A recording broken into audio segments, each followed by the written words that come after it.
What's cracking with you people? Anansi here, and welcome back to Jacket's Combat Racing. In the last one, I had a lot of difficulties just getting around to one race, and to the point where I broke the game about doing it.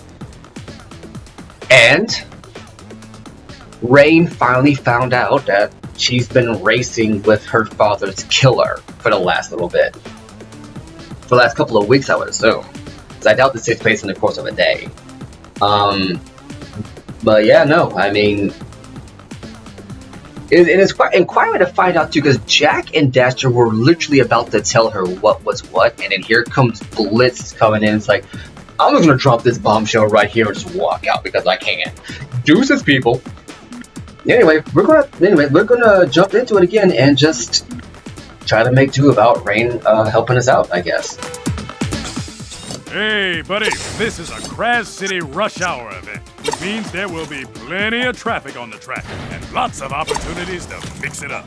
Stay sharp and bob and weave. Keep your lines nice and tight around corners and look out for slower vehicles.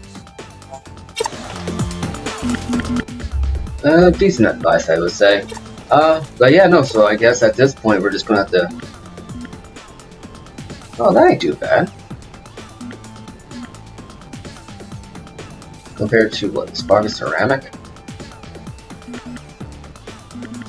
Yeah, we'll go with that. Gives it a more uniform look. That was the one I had on before, right? There we go. I'm gonna go for a uniform look, even if it does leave the driver completely exposed. Let's go ahead and upgrade the performance a little bit. We're pretty much right there at maxing out the acceleration. Let's go ahead and get the turbo up. And then I guess we can focus on the speed next. And then we'll have our boomer ready to go. Do this boomer nonsense. They're lined up and ready to rock. It's a clean start. Now you know Daxter cannot be comfortable standing on that engine, but I mean it's like that thing's gotta get hot. Okay, so this one should be a little bit more doable because we should be able to get to the second lap pretty fast.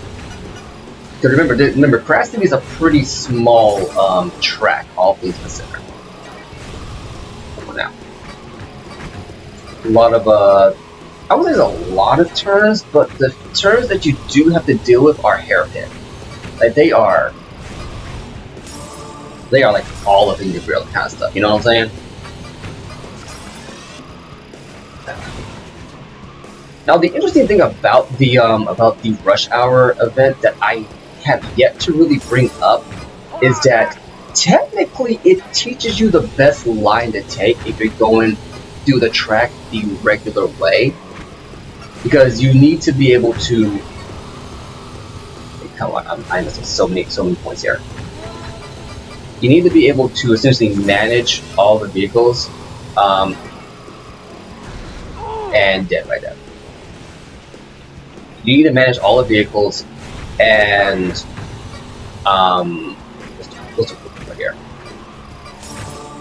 and get around the track in a decent amount of time. It kind of teaches you the best line to take, not the perfect line, but the best line to take in order to hit the point value. Get over. Because we have more than enough time to actually hit the point threshold for this. Matter of fact, if I take this shortcut here, it actually makes it a little bit easier because I think this is a straight line. And look at me, I'm missing all of them. I barely made that one. Oh man, between the end of last episode and the beginning of this one, I am lucking out like crazy with some of these death-defying feats. You know what I'm saying? I'm not gonna be able to do this. I don't know if the silver or gold like this yet. We got half a minute left to hit that. Come on. Come on. Come on. Yeah, I can probably do that. Yeah, no, we can definitely do that. Well, I can stop missing points. There we go.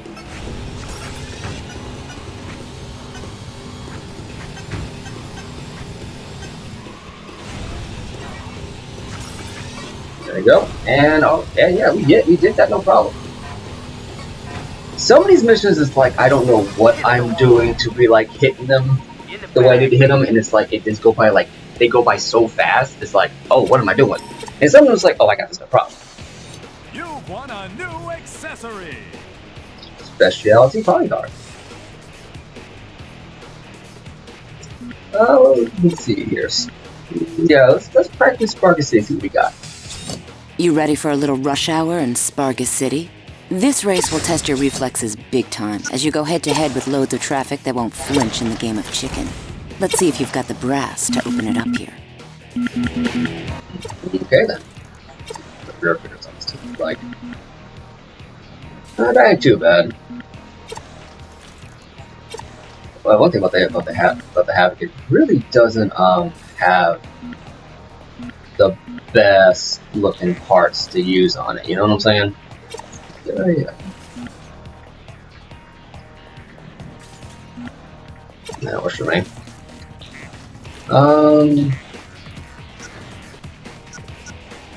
Okay, let's get the boomer topped off a little bit here. Bringing you out again for another rush hour event. The hunt is on. Go for it, boys. Yeah, so at this point, since you know I'm kind of running out of things to say, I want to kind of bring up, and I've been meaning to mention this a couple of times, but is it me or for a TV personality, does Blitz have a short fuse? It's like you think for a guy in his position, you think no matter what the ratings were, who's doing what, he would be doing, he'd be, you know, happy. Like the only time that he's really been right in the water, that he's really been upset in a way that made a lot of sense was in the opening of the game, when, you know, Jack and team weren't bringing in the ratings because they were this unknown group of racers who were just doing well and whatnot, or at least they weren't showing off like the Crash City Racing Championship is used to showing off, you know. It was the only time that really made sense for him to be really upset, but like, and then again, you know, he had Pecker come in, so I can kind of get that. Pecker annoys me too. I mean, I'm just saying, like, Pecker and Jack 2 was okay. Pecker and Jack 3 was obnoxious. Pecker here, you know, he's a better character. I'll say that, but like how he set himself up in Jack 3 kind of always annoyed me, you know? It's like, yeah, Deimos in there, and Deimos made him his advisor. I'm like, why would Deimos care what a flying bird named after, well, a pecker would think? But no, he maneuvered himself in that position. So, I mean, I'll give Pecker this. He's got a good agent, or at the very least, he's very good at promoting himself. But yeah, no, after this, it's like, if you catch in the background stuff, you see Blitz getting like progressively upset, especially for some reason when Jack stood up to Mizo. You think Blitz wouldn't care. You think he'd be more shocked than frustrated or whatnot. You can easily interpret it as, you know, maybe he's just upset that Jack's, you know, taking over the camera spotlight away from him, because for all intents and purposes, GT is the face of this racing syndicate. You know, of this racing what's the one for here? Of this racing event. Like, so you can make the leap in logic that maybe he's just upset with that, but still, like, calm down, my dude. Come on. I got it. Yeah, I got it. Whew. Let's see here. Let's go to Crash City again. Let's do the Death Drone. This is a serious Turbo Dash event on the Death Drone track. Don't be afraid to really open it up here. When it comes to racing, the early bird gets the worm, yes? Now I want to show off something interesting. Now, since we have access to the Javelin and the Havoc, and remember the Javelin has a bigger boost capacity than the Havoc, but the Havoc has a better top speed and acceleration. It's worth considering that when doing these missions, because the faster you get through laps, the more points you get. So let's go ahead and give this a shot. It's gonna be a bad idea, I can already tell, but Race time. All right, here we go. Slow, folks. You know, I probably should have left. I hit that too early. I probably should have let the cinematic play just to see who's in the race. I saw Ashlyn and you are in 6th there, but I didn't see anybody else. So it's going to be very interesting to see at the end of at the end screen, the see the result screen, who was all racing with him.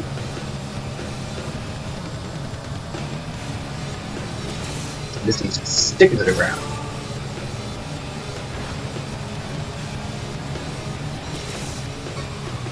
But yeah, like when it comes to vehicles like the Havoc that have these really amazing high acceleration and top speed, it actually is better to some extent to use them on tracks that are wide open and lets you really take advantage of how fast they can move.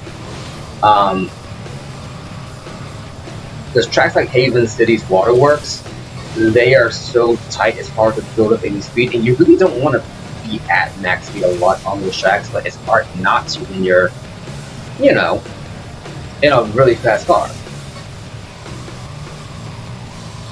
Eat my flame. Yep. Always safe. Ooh, missed one.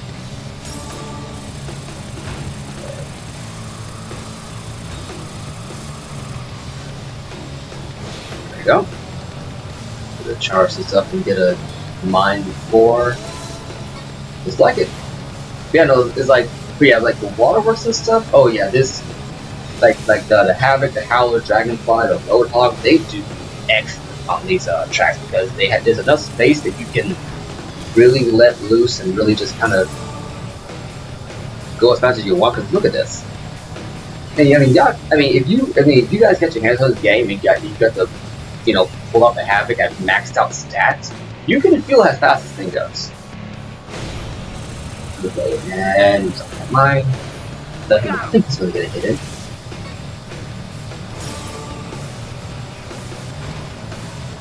But yeah, no, you got your hands on the Havoc and the Javelin. It's like, it is ridiculous how fast this thing feels. But also, there's actually getting to another point. And it's kind of one of the reasons why I like games like Sonic Riders and Jak X over games like Mario Kart, because Mario Kart, for the life of me, does not give you a sense of speed when you're racing, when you're playing the game. Like, that is me personally. I do not feel as though Mario Kart is a fast game. Even with the 200cc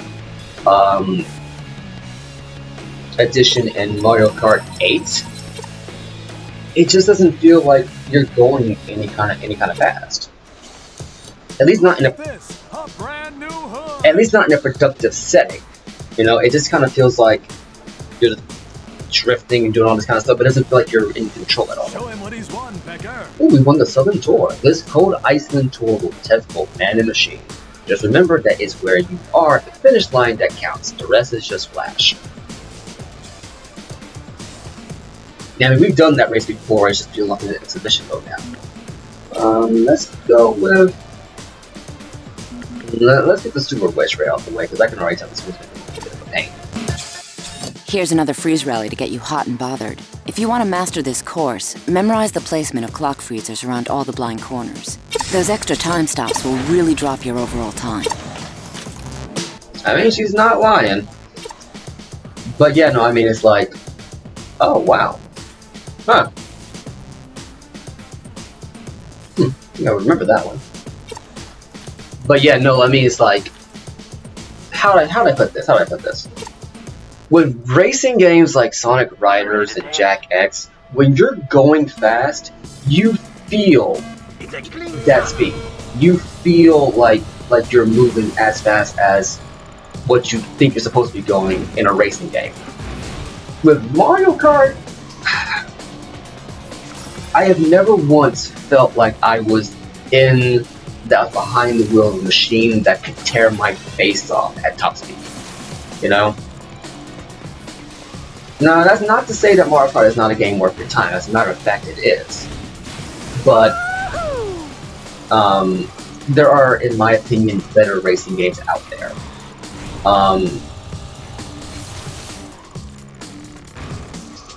Like with just Jack X, you have a decent variety of racetracks, even if most of them are just segments of the same track recycled into different tracks at the same time. You know, it's like you see, like we have like these glowing dividers or directional arrows that let you know which way to turn and which way not to turn, and that kind of indicates to you, if you're paying attention at the very least.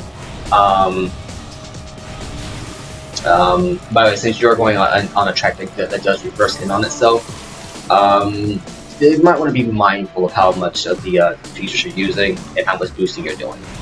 But yeah, no, I mean, it's like Sonic Riders and Jack X, that you get that feeling that if you let up for even a second, like you feel a loss of speed. With Mario Kart, not so much. It's a good party game, make no mistake, and I think that's why it has a bigger longevity, or at least that's stood the test of time more than Jack X and Sonic Riders. That, and because, you know, it's an older racing franchise, like it just is. Like no matter how you hack it, Mario Kart's been around longer than Jack and Daxter and Sonic Racers. Sonic has had a couple of racers, but beyond them either being a giant meme or who else to go for here? Just your bare basic 2D racers, he hasn't had that many standout ones. And the ones that do stand out, they're just, it doesn't do enough to stay in the public conscience. You know what I'm saying? Like Sonic Riders, I maintain, like, and when I get to that game, and I do plan on getting to that game at some point, I want to bring up one of the big issues with that game, and one of them is track variety. Mario Kart has a very, very good variety of levels that you can choose from to race on when you're playing the game with friends and family. Jack X has a pretty good race variety too. A lot of them are callbacks to Jack's adventure in the future, because it would be kind of hard to work in the Jack and Daxter locations, because A, I don't think we know how far into the future we are with Jack in terms of this continuity, and B, so there wasn't a freezer there. I should be able to get around here just in time, so I don't mess this up. But yeah, you know, I mean, it's like it does a good job of calling back to a lot of Jack's adventures and letting you see, you know, how just how far we've come, but it just doesn't hold up to the longevity that Mario Kart has. And Mario Kart has had years to protect this formula. Hey, Pally, how's about a new set of wheels? Mud pie are squarids. Okay, now I gotta see this. We're just gonna go into what we've already seen. I gotta check this out. Sure do wonders for a girl's I gotta check this out. I gotta check out these wheels, because I mean, it's like you can't have wheels with that crazy of a name and not. Let's give him a show. Huh? The horseshoe wheels. Not wheels I want to use on this vehicle, but I might use on the Boomer. But yeah, no, I mean, it's like, yeah, I mean, yeah, and it's honestly hard to mess with the juggernaut that is Nintendo. Let's be honest here. But anyway, we'll probably talk more about that next time. We're at time here. I've been Anansi. You've been awesome, and I'll catch you later.